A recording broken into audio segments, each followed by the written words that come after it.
കണ്ണുകൾ തുറന്ന് ദിവ്യകാരുണ്യത്തിലേക്ക് നോക്കാം.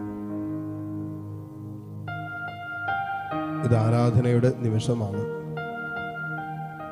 ഈ ആരാധനയുടെ നിമിഷങ്ങളിൽ അത്ഭുതങ്ങൾ സംഭവിക്കും. ഈ ആരാധനയുടെ നിമിഷങ്ങളിൽ ദൈവം നമുക്ക് വേണ്ടി ഇറങ്ങി പ്രവർത്തിക്കും.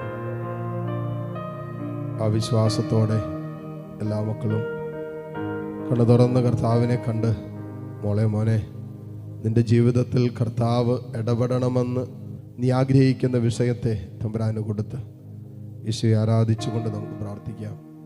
പരിശുദ്ധ പരമ ദിവ്യകാരുണ്യ നാഥനായ ഈശോയ്ക്ക് ആരാധനയും സ്തുതിയും പുകഴ്ചയും ഉണ്ടായിരിക്കട്ടെ. പ്രാർത്ഥിക്കേണ്ടത് എങ്ങനെയെന്ന് രക്ഷ നമുക്കറിയില്ല. വചനം പറയുന്നുണ്ട്, പ്രാർത്ഥിക്കേണ്ടത് എങ്ങനെയെന്ന് നമുക്കറിഞ്ഞുകൂടാ. നമ്മുടെ ബലഹീനതയിൽ ആത്മാവാണ് നമ്മെ പ്രാർത്ഥിക്കാൻ സഹായിക്കുന്നത്. രക്ഷ ജീവിതത്തിൻ്റെ പല മേഖലകളിലും, പല അവസ്ഥകളിലും, പല ജീവിതത്തിൻ്റെ ഞെരുക്കങ്ങളിലൊക്കെ മനസ്സങ്ങട് വല്ലാതെ ബലഹീനമായിട്ടുണ്ടാകാം. പ്രാർത്ഥിക്കാൻ പോലും പറ്റാത്ത രീതിയിൽ മനസ്സ് വല്ലാതെ ഭാരപ്പെടുന്നുണ്ടാകാം. പക്ഷെ നമ്മുടെ ബലഹീനതകളിൽ നമ്മുടെ മേൽ കടന്നു വന്ന ചില പാപത്തിൻ്റെ നുകങ്ങൾ നമ്മുടെ പ്രാർത്ഥന ജീവിതത്തെ തകർത്ത് കളഞ്ഞിട്ടുണ്ടാകാം. ആത്മീയ കാര്യങ്ങളോട് താല്പര്യക്കുറവ്, പ്രാർത്ഥിക്കാൻ തോന്നണില്ല, പഴയ പോലെ ദൈവത്തോട് ചേർന്നിരിക്കാൻ പറ്റണില്ല, പഴയതുപോലെ വിശുദ്ധ ജീവിതം അസാധ്യമാണ്, പറ്റുന്നില്ല. അങ്ങനെയുള്ള സാഹചര്യത്തിലൂടെ ഒരുപക്ഷെ നമ്മുടെ ബലഹീനതകളിൽ പിശാച് മുതലെടുത്തിട്ടുണ്ടാകാം. പക്ഷെ വചനം പറയുന്നത്, നമ്മുടെ ബലഹീനതയിൽ നമ്മെ സഹായിക്കുന്നവനാണ് പരിശുദ്ധാത്മാവ്. ഈ ബലഹീനതയിൽ പ്രാർത്ഥിക്കേണ്ടത് എങ്ങനെയെന്ന് നമുക്കറിഞ്ഞുകൂടാ.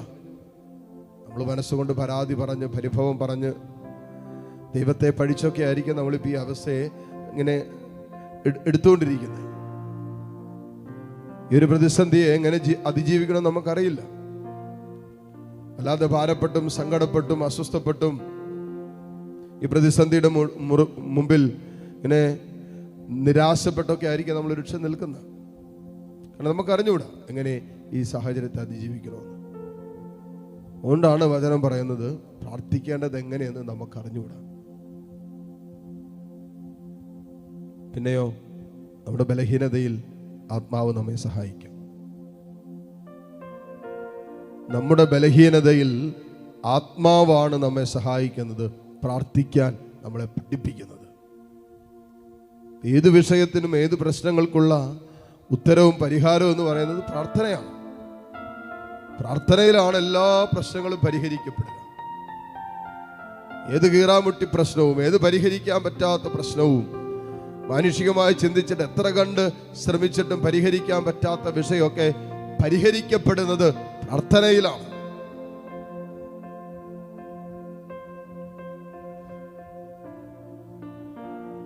പ്രാർത്ഥിക്കാൻ തീരുമാനമെടുക്കാന്നുള്ളതാണ്. ആത്മാവ് നമ്മളെ സഹായിക്കുകയും ചെയ്യും. തീരുമാനമെടുക്കുമ്പോൾ ആത്മാവ് നമ്മളെ പ്രാർത്ഥിക്കാൻ സഹായിക്കും. പരിശുദ്ധാത്മാവ് നമ്മെ പ്രാർത്ഥിക്കാൻ സഹായിക്കുമ്പോൾ, പ്രാർത്ഥിക്കാൻ തുടങ്ങുമ്പോൾ അത്ഭുതങ്ങൾ നടക്കും.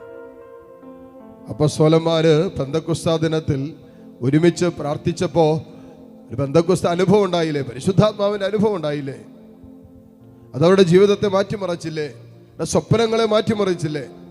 അവരുടെ ജീവിതത്തിന്റെ സകല വഴികളെയും ആത്മാവ് ഏറ്റെടുത്തിട്ട് അവരുടേതായ ജീവിതത്തിന്റെ സകല വഴികളും തച്ചുടച്ചിട്ട് സ്വർഗത്തിന്റെ വഴികളിലൂടെ അപ്പോസ്തലന്മാരെ ആത്മാവ് നടത്തിയില്ലേ?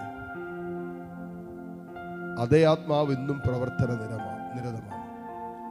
അതേ ആത്മാവ് ഇന്നും പ്രവർത്തിച്ചുകൊണ്ടിരിക്കുക. അതേ പരിശുദ്ധാത്മാവ് നിന്റെ ജീവിതത്തിന്റെ മേലും നിയന്ത്രണം എടുക്കാൻ ഒന്ന് ആഗ്രഹിച്ച് പ്രാർത്ഥിക്കുക. കരങ്ങൾ തുറന്ന് ഈശോയിലേക്ക് നീട്ടിപ്പിടിക്കാം.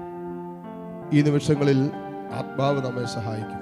ആരാധിക്കാൻ, പ്രാർത്ഥിക്കാൻ, സ്നേഹിക്കാൻ, അഭിഷേകത്തോടൊരു ജീവിതം നയിക്കാൻ, വിശുദ്ധിയിൽ മുന്നോട്ട് പോകാനൊക്കെ ആത്മാവ് നമ്മെ സഹായിക്കും.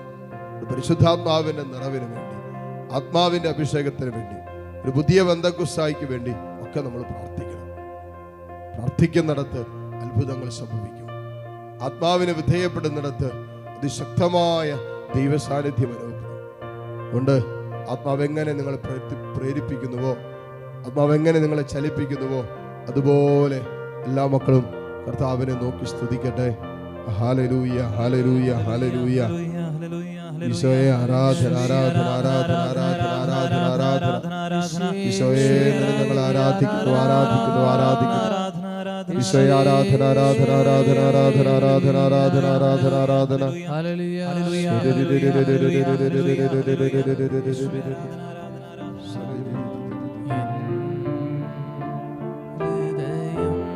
ഈശോയെ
സ്വരത്തിൽ സ്തുതിച്ചുകൊണ്ടിരുന്നേ.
പരിശുദ്ധ കുർബാനയുടെ ആശീർവാദം നമ്മൾ സ്വീകരിക്കാൻ ഒരുങ്ങുന്ന നിമിഷങ്ങളാണ്.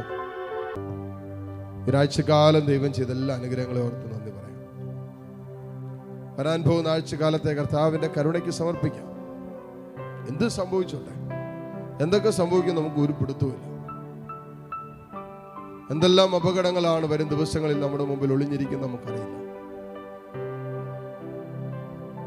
എന്ത് സംഭവിച്ചോട്ടെ, തമ്പുരാന്റെ കാരുണ്യത്തിൽ അനുഭവങ്ങളൊക്കെ മുൻകൂട്ടി സമർപ്പിച്ച് പ്രാർത്ഥിക്കട്ടെ. ആർക്കെല്ലാം വേണ്ടി നിങ്ങൾ ഇപ്പോൾ പ്രാർത്ഥിക്കാൻ ആഗ്രഹിക്കുന്നുണ്ട് അവരെ കൂടി ഈശോയുടെ സന്നിധിയിലേക്ക് ചേർത്ത് വെക്കട്ടെ. നിങ്ങളുടെ മാതാപിതാക്കള്, നിങ്ങളുടെ കുടുംബാംഗങ്ങള്, മക്കള്, ജോലിയില്ലാത്തവര്, വിവാഹം നടക്കാത്തവര്, കുഞ്ഞുങ്ങളില്ലാത്തവര്, പ്രായമായവര്, ബിസിനസ്സിലായിരിക്കുന്നവര്, ജോലിയിലായിരിക്കുന്നവര്, വിദേശത്തായിരിക്കുന്നവര്, വിദൂരങ്ങളിലായിരിക്കുന്നവര്, എല്ലാവരെയും സമർപ്പിച്ചിട്ട് പ്രാർത്ഥിക്കുക. ദിവ്യകാരുണ്യ ഈശോ നമ്മുടെ മുമ്പിൽ ഉയരുന്ന സമയമാണ്. കർത്താവിന്റെ വലിയ കരുണ നമ്മുടെ മേൽ വർഷിക്കപ്പെടുന്ന സമയം. ആ വിശ്വാസത്തോടും ആ സ്നേഹത്തോടും അതിലേറെ തീഷ്ണതയോടും കർത്താവിനെ സ്തുതിച്ച് പ്രാർത്ഥിച്ചുകൊണ്ട് ഈശോയുടെ ആശീർവാദം നമുക്കിപ്പോൾ സ്വീകരിക്കാം. ഹല്ലേലൂയ ഹല്ലേലൂയ ഹല്ലേലൂയ ഹല്ലേലൂയ ഹല്ലേലൂയ ഹല്ലേലൂയ. യേശുവേ ആരാധന ആരാധന ആരാധന ആരാധന ആരാധന ആരാധന ആരാധന ആരാധന. ഹല്ലേലൂയ ഹല്ലേലൂയ ഹല്ലേലൂയ ഹല്ലേലൂയ ഹല്ലേലൂയ ഹല്ലേലൂയ ഹല്ലേലൂയ ഹല്ലേലൂയ. യേശുവേ ആരാധന ആരാധന ആരാധന ആരാധന ആരാധന ആരാധന ആരാധന ആരാധന ആരാധന. ഹല്ലേലൂയ ഹല്ലേലൂയ ഹല്ലേലൂയ ഹല്ലേലൂയ